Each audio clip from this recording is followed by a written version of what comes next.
এই কর্মীটি কি দারুণ! দেখুন তিনি কিভাবে সেতুর ফাটল মেরামত করেন। পুরো সেতুর পাটাতন জুড়ে প্রতিটি ফাটল এই ছোট সিরিঞ্জের মতো নল দিয়ে ঢেকে দেওয়া হয়। এগুলোর সংখ্যা হাজার হাজার হতে পারে। এটা কিছুটা অবিশ্বস্ত মনে হচ্ছে, তাই না? কিন্তু আসলে ১০০টিরও বেশি দেশে সেতু মেরামতের কাজে এই পদ্ধতি ব্যবহার করা হয়। এই সবচেয়ে বুদ্ধিদীপ্ত দিকটি হল কর্মীদের বড় জায়গায় অতিরিক্ত ছিদ্র করার প্রয়োজন হয় না। তারা কেবল এই সাদা ভিত্তিগুলো সরাসরি ফাটলের উপর আঠা দিয়ে লাগিয়ে দেয়, তারপর সিরিঞ্জগুলো সংযুক্ত করে। কিন্তু উপাদানটি উচ্চ চাপে ফাটলের মধ্যে প্রবেশ করানো হয় না। ভালো করে দেখুন, প্রতিটি সিরিঞ্জ রাবার ব্যান্ড দিয়ে বাঁধা থাকে। ব্যান্ডগুলো ধীরে ধীরে সংকুচিত হয়। সিরিঞ্জের ভেতরের মেরামতের উপাদানটি অল্প অল্প করে সামনে এগিয়ে যায়। এটাই এই পদ্ধতির সবচেয়ে বুদ্ধিদীপ্ত অংশ। সেতুর ফাটলের সবচেয়ে বড় বিপদ শুধু উপরিভাগে দৃশ্যমান ফাটলটিই নয়। আসল বিপদ হল ফাটলের ভেতর দিয়ে বৃষ্টির পানি প্রবেশ করে ধীরে ধীরে ইস্পাতের রডকে ক্ষয় করে ফেলা।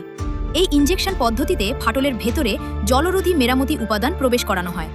উপাদানটি শুকিয়ে যাওয়ার পর ফাটলের ভেতরের লুকানো পথটি বন্ধ হয়ে যায়। এটি শুধু একটি ফাটলকেই রক্ষা করে না, এটি পরবর্তীতে একটি বড় মেরামতের সময় এবং অর্থ বাঁচাতে পারে। আপনি কি কখনো কোনো সেতুকে এভাবে মেরামত হতে দেখেছেন, একটি সেতুর মধ্যে?